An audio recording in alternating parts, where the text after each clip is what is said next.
Your eyes got my heart falling for you. You're messing with my heart and I still wanna Hey everyone. So আজকে হচ্ছে আমরা একটা আমাদের anniversary shoot করতেছি। So let's meet them. আমাদেরকে তো দেখেনি অলওয়েজ। সো আজকে হচ্ছে ব্ল্যাক থিম এন্ড ভাইয়া এরা হচ্ছে সেলিব্রিটি ফটোগ্রাফার। অলরেডি আমাদের বাংলাদেশের বিদেশিনা মিম আপু দেন মেহজাবিন চৌধুরী এদেরও শুট করছে। So we will shoot today with them. আর আজকে হচ্ছে স্পেশাল জাস্ট বিকজ আমাদের অ্যানিভার্সারি কালকে। So it is specially for the anniversary. আমাদের শুটের টিম ছিল ফার্স্টে হোয়াইট, পরে ভাইয়া হোয়াইট কোনো শাড়ি খুঁজেই পাচ্ছি না।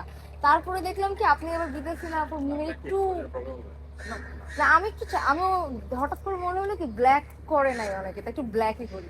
বাট অ্যানিভার্সারির সাথে ভাবছিলাম রেড অর হোয়াইট কিছু করবো। হ্যাঁ, বাট আপনি হচ্ছে বিদেশি নামে আপু একটু হোয়াইটের মধ্যে পরে ফেলছেন, তো সেই জন্য আমি ভাবছি আল্লাহ তাহলে একটু ডিফারেন্ট করি। সো আর এই শ্যুটটা প্ল্যান আমার অলমোস্ট 1 বছর আগে থেকে করা যে না আমি করব, কিন্তু এর মধ্যে দেখি যে আরো কয়েকদিন পরে ফেলছে এই আর কি। আচ্ছা ওকে, আমরা অনেক অলরেডি ভাইয়াদেরকে ওয়েট করাইছি, আমি টাইম মতো উঠতে পারি নাই, 1 ঘন্টা লেট করাইছি। এখন তাড়াতাড়ি শুট করব, অলরেডি সান এক্সপোজ অনেক বেশি আই গেস, এগুলো আমি বুঝি না যদিও, অ্যাজ দে আর সেইং যে আমাদের শুট হয়তো হবে ভালো, ভাইয়া কি মনে হয় চলবে? Okay, so we gonna start. Say something. Hello, good morning. এত সকালবেলা আপনাকে যে শুট করতে উঠাইছি? হ্যাঁ, আমার যে মুড ভালো আছে, শুকর আলহামদুলিল্লাহ বলেন। আচ্ছা, এটা আপনার কয় নম্বর শুট? Uncountable shoot. আচ্ছা, সো এখন আমরা এই লোকেশনে পিকচার তুলবো। অলমোস্ট 1 বছর পরে আজকে হচ্ছে আবার শ্যুট করতে আসছি, and this shoot is very special to me because এটা হচ্ছে আমার সেকেন্ড অ্যানিভার্সারি শ্যুট। আর প্রত্যেক বছরেই মানে 1 বছরই হয়েছে যদিও, সো ফার্স্ট অ্যানিভার্সারিতে হচ্ছে শ্যুট করা হয়েছে। ওইটা অ্যাকচুয়ালি প্ল্যান ছিল না, ওইটাও আর কি মানে পোস্ট ওয়েডিং শ্যুট হিসেবে করা হয়েছে, অ্যান্ড ইভেনচুয়ালি ওইটা আমাদের অ্যানিভার্সারি টাইমেই ছিল।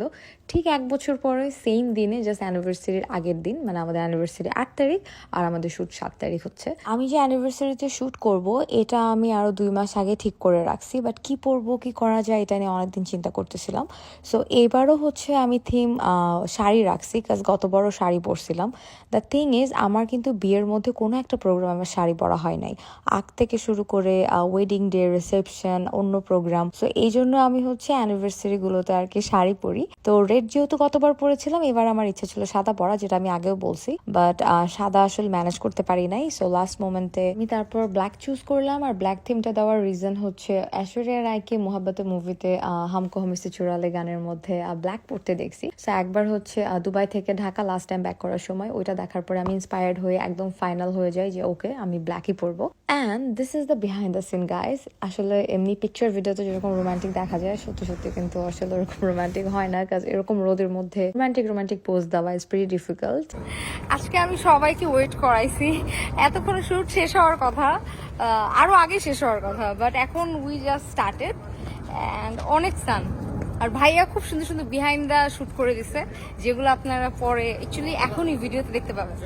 আলসিফে অনেক সকাল আসার কথা ছিল 6:30টার দিকে, সেখানে আমরা 9টা বাজায় ফেলছি। সো এই সূর্যের মধ্যে আসলে ছবি ভালো আসে না, বাট স্টিল তারা অনেক চেষ্টা করতেছে ভালো ভালো ছবি তোলার জন্য। আর আমার মেইন থিমটা হচ্ছে আমি একটু বড় টেইল একটা ওড়না পরবো শাড়ির সাথে। তো তার আগে আমার শুট কিছু করে নিছে, আর তারপরে হচ্ছে আমাদের কাপল শুট স্টার্ট হয়। অ্যান্ড একটু পরে আপনারা দেখতে পাবেন ভেলটা ম্যানেজ করি কত কষ্ট করে, আরমান আমাকে হেল্প করতেছিল, বাট তারপরও ম্যানেজ হচ্ছিল না। এগুলো আসলে না পিকচার পারফেক্ট লাগে, বাট সামনাসামনি ইটস নট ম্যানেজেবল। আর আই ডোন্ট নো ওয়েট কেন তো বেশি হয়ে গেছিল, বারবার খুলে পড়ে যাচ্ছিল, সো বারবার এটা আমার সেট করতে হচ্ছিল। So it was pretty difficult, but আমাদের শুটটা আলহামদুলিল্লাহ অনেক ভালো হয়েছে। তো আমরা একটু পরে এই মোমেন্টের পরে আমরা কাট করে ফেলি এই সিঁড়ির কিছু কিছু ফুল লেন্থের ক্লিপ নিয়ে, অ্যান্ড দেন হচ্ছে আমরা সবকিছু গোছানো শুরু করি। এখন আমরা খেতে যাবো, বিকজ আমরা সেই যে সকালবেলা রেডি হয়ে বের হয়েছি, আমরাও কিছু খাই নাই, অ্যান্ড আই নো ভাইয়ারাও হয়তো কিছু খাই নাই। আগে হচ্ছে আমরা খেতে বসবো, আর খেতে বসে আমরা হচ্ছে গল্প করতেছিলাম, মানে আই মিন আমাদের স্যার স্টোরি বলতেছিলাম যে কালকে আমাদের ফ্লাইট হওয়ার কথা, সবকিছু রেডি, বাট এখনো কিন্তু আমাদেরকে ভিসা দেয় নাই। তো ভাইয়ার আমাদেরকে অনেক হোপ দিচ্ছিল যে না টেনশন করে না আপু, পেয়ে যাবেন পেয়ে যাবেন। তো এখান থেকে বাসায় গিয়ে আমরা কিন্তু চেঞ্জ করে সাথে সাথে আবার ভিসা অফিসে যাবো একটু চেক আউট করার জন্য যে কি অবস্থা, ওয়াটস দ্য আপডেট। সো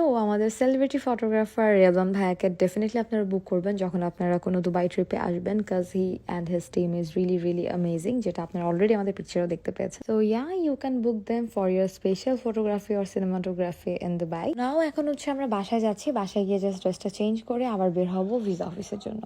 ওইটার দরকার কি, আগে হচ্ছে মেন ভিসা। আমাদের তো এখনো ভিসাই হয় নাই। টেইলারের দোকানে জামা কাপড় দিয়ে রাখছি, এখন জামা কাপড় আনতে যাব কি যাব না ওইটাও টেনশন করতেছি। আর লাভ কি যদি ভিসাটাই না হয় বলেন।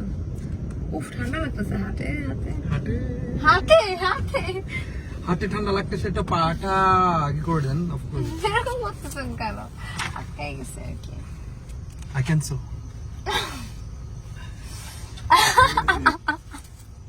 সো ঠিক এভাবে হচ্ছে আরমান সবসময় আমাকে পচায়, লিটারালি মানে ফান করতে থাকে আমাকে নিয়ে। অ্যান্ড এই আর কি, এখন হচ্ছে বাসায় যাব already, I have said. So this was it, and definitely I hope you enjoyed our anniversary shoot. Thank you so much for watching.